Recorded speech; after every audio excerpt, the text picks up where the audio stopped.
cala. Não haverá o fim da corrupção, portanto, enquanto o foco de investigações se dirigir somente ao corrupto e não ao corruptor. Nem enquanto corrupto e corruptor continuarem se protegendo sob o manto da impunidade. E, em segundo lugar, é preciso, como muito bem diz o professor Comparato, formar governantes. A chamada reforma política que tanto reclamamos tem que avançar muito mais que os arremedos hoje discutidos no Congresso Nacional, que, por definição, apenas imitam, não mudam. Há que se ter um novo modelo de gestão política no Brasil. E vou mais longe. No regime político brasileiro, não é a maioria do povo quem dá orientação do governo. É sempre uma minoria. Até agora, todos os nossos esforços vão no sentido de tornar as eleições mais autênticas, mais expressivas da vontade popular e das necessidades do povo. Estamos caminhando nesse sentido, mas para encontrar o resultado é preciso entender essa grande verdade. O governante é servidor do povo. É bom enfatizar o texto do professor Comparato. Foi transcrito de uma aula por ele ministrada exatamente em um curso de formação política em 1996. De lá para cá, entendendo o que ele mesmo disse, caminhamos ainda mais. A lei da ficha limpa, por exemplo, é um passo largo na direção da ética política. Mas a realidade também mostra que ainda há muito que avançar. A aula do professor Comparato permanece, portanto, atual. Ainda somos alunos de um curso de formação política para aprender que o governante é servidor do povo e não a serviço de uma minoria. Uma minoria não raras vezes para se manter no poder. Ou é corruptor, ou é corrupto, ou é os dois. E, infelizmente, os últimos acontecimentos que tratam dos pecados do Cachoeira corroboram um clima de vergonha nesse Congresso, ou de falta de vergonha desse Congresso. De vergonha para quem tem uma única personalidade voltada para a ética e o bem comum. De falta dela para quem tem um discurso em matéria de caminhos opostos. Quantos serão esses últimos? Que surpresa ainda nos reservam outras revelações de quebras de sigilos telefônicos, de corruptores e corruptos com braço político no Congresso Nacional. Quantas outras CPI ainda virão como jogo de compadre e que o resultado é sabido de antemão, porque sempre terminam empatados em 0-0. Aliás, em se falando em vergonha, as últimas CPIs são exemplo típico da falta de vergonha. O meu sentimento é que estamos caminhando, correndo para uma CPI das CPI. Isso é, a população não fizer antes, isso, repito, se a população não fizer antes a CPI da República. Acho que essa é a trindade sagrada para que possamos de fato caminhar para uma nova história política, para o país, a educação do povo, a melhor formação técnica e ética dos governantes, a erradicação da impunidade. Nesta mesma sequência, para se quebre o círculo vicioso, a educação leva a uma melhor escolha dos governantes, que sem a impunidade de agora não se deixarão levar pelos acenos dos corruptores do poder.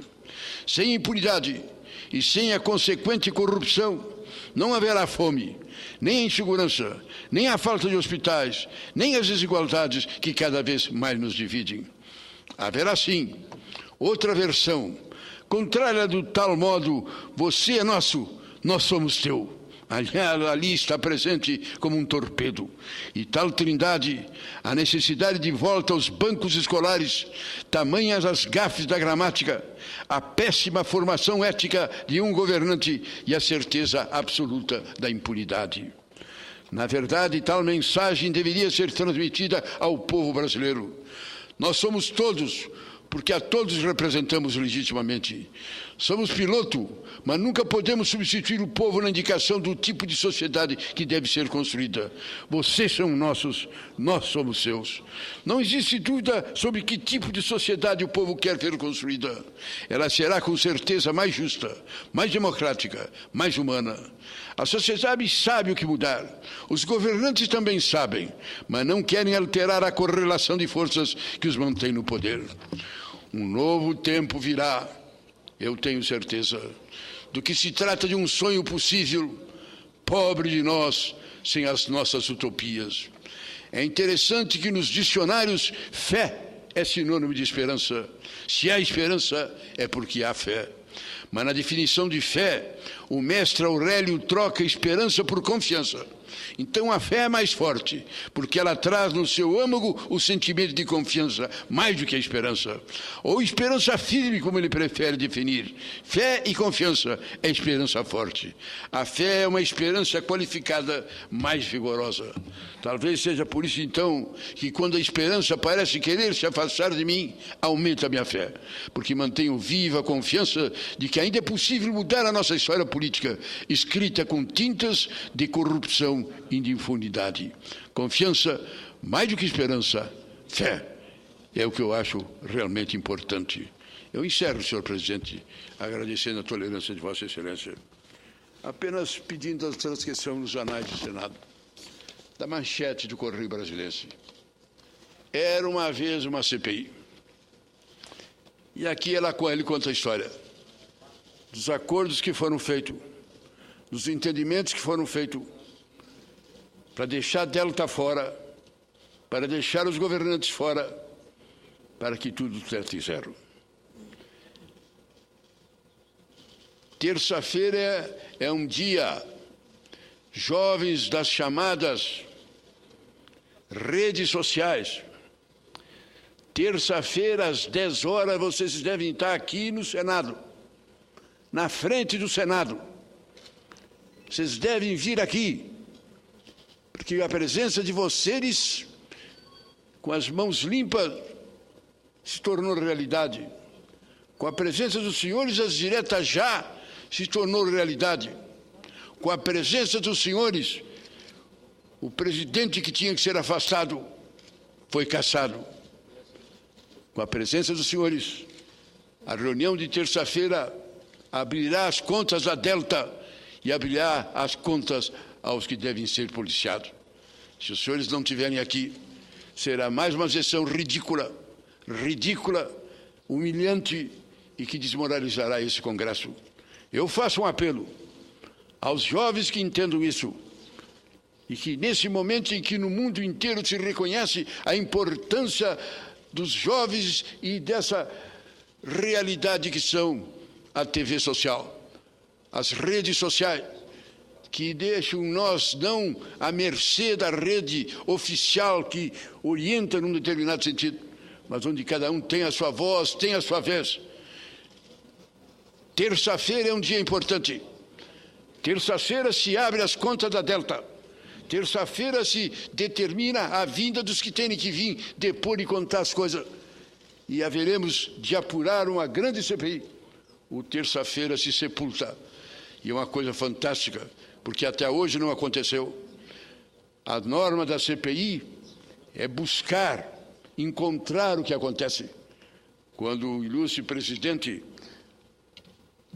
da mesa, o senador Requião, foi relator, quando ele começou a relatar, não tinha nada. Aos poucos se foi descobrindo, se foi vendo caso por caso e os casos foram aparecendo. No caso do mensalão, também não tinha nada. A CPI foi chamada a CPI foi chamada de CPI Chapa Branca, porque o presidente, que era do PT de Mato Grosso do Sul, e o relator, estavam firmados no sentido de não encontrarem nada. Mas as coisas foram aparecendo e foram encontradas. E o ilustre senador, líder do PT, presidente da comissão, na hora em que encontrou os fatos, ele não aceitou. Ele não aceitou os que queriam silenciá-lo, queriam que ele abafasse, mas ele e o relator do Sul do Paraná trouxeram os fatos à tona. Hoje, eu falo daqui ao jovem relator do PT de Minas Gerais. Dizem que é um jovem brilhante. Falam até na sua candidatura futura ao governo de Minas Gerais. Confesso que tenho a melhor impressão dele, mas, sinceramente, a sua posição está delicada. A sua posição de querer esconder a Delta, de tirar a Delta fora de tudo, não tem saída, não tem explicação. E ele que entenda, se as coisas acontecerem como está se prevendo aqui, todos nós vamos pagar um preço, mas o preço mais caro vai ser o dele. O preço mais caro que vai extinguir, que vai morrer politicamente, vai ser ele. Porque ele vai ser o responsável. Porque ele era o relator.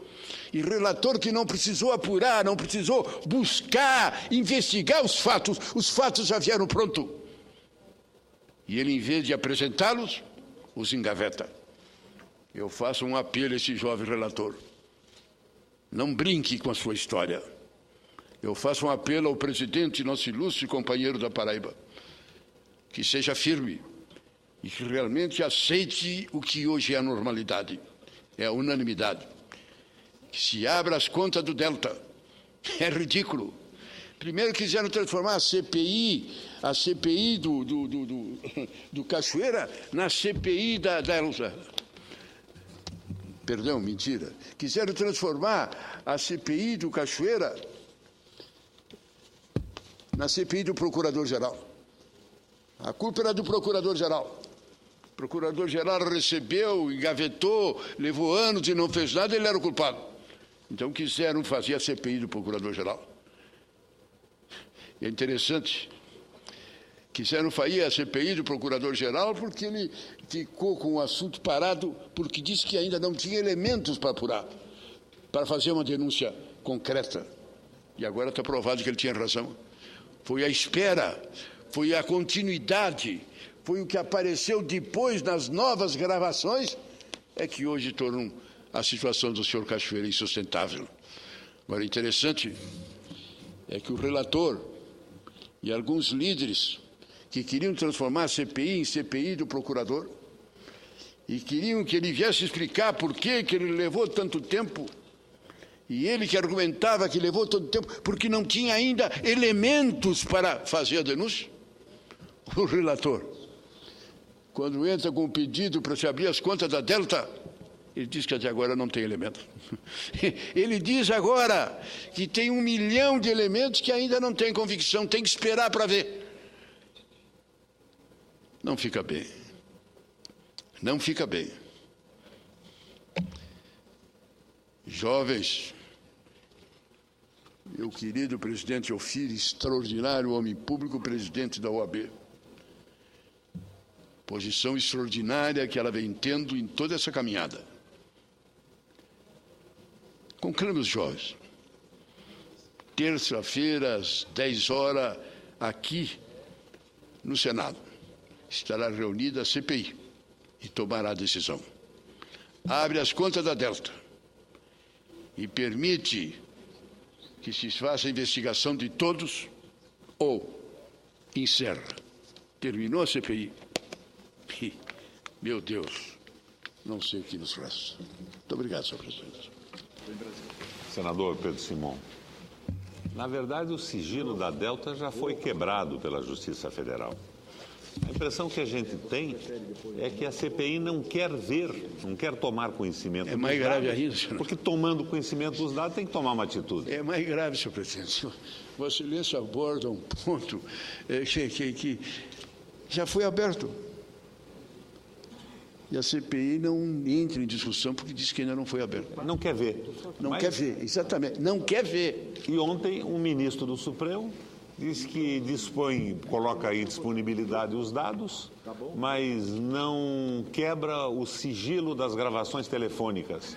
Gravações essas que já são de conhecimento público, que foram publicadas por todos os jornais do país. É pegar É um ministro do Supremo dando meia trave na CPI. A página do deputado Miro na televisão São todas as gravações. Todas as gravações estão lá. Ou se quiser pegar do Garotinho, que tem mais outras, inclusive. Agora, senador, essa prerrogativa do Supremo de colocar dificuldades ou facilidade para a CPI pode ser liquidada também por lei. As leis são feitas no Congresso.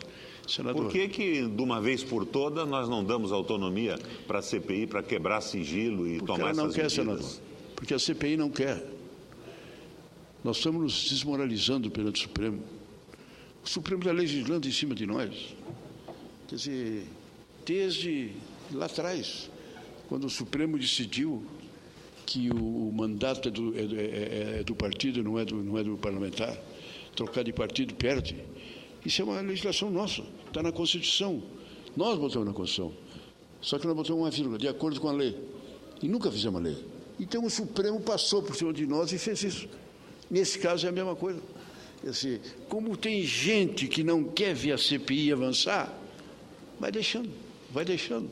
E as versões, faz senador, nos jornais de hoje, o ministro libera o presidente da Delta de fazer depoimento na CPI. Ele pode falar ou não. A ministra não tem que dizer nada disso. Quem garante essa prerrogativa do réu não falar em prejuízo próprio é a lei, não é a ministra do Supremo. Não sei por que isso teria que ir ao Supremo. Por que o ministro do Supremo fala a respeito disso? Porque nós não nos impomos. Porque o Congresso não se impõe. O Congresso não firma. O Congresso não tem nenhuma preocupação em dar força para a CPI.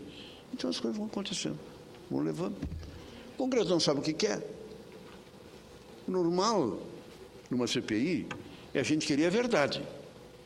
Nós fizemos parte, Vossa Excelência fez parte, o senador Renan, quantas CPI nós já fizemos parte? É buscar a verdade.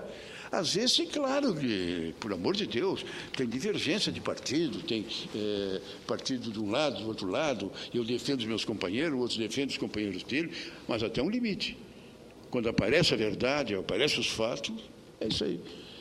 Isso era feito assim, o mensalão foi feito assim. E repare que o mensalão, vê como a história é interessante, o mensalão salvou o mandato do Lula. Se não tivesse havido o mensalão, se não tivesse terminado, ia terminar com o impeachment, que todo mundo está fazendo o movimento para pedir o impeachment. No entanto, houve o mensalão, houve as coisas, o Lula conseguiu, bem ou mal, mas conseguiu provar que ele estava fora, e as coisas foram. Mas a comissão fez, são nós 40 sendo julgados. Hoje não, hoje é tudo de mentirinha.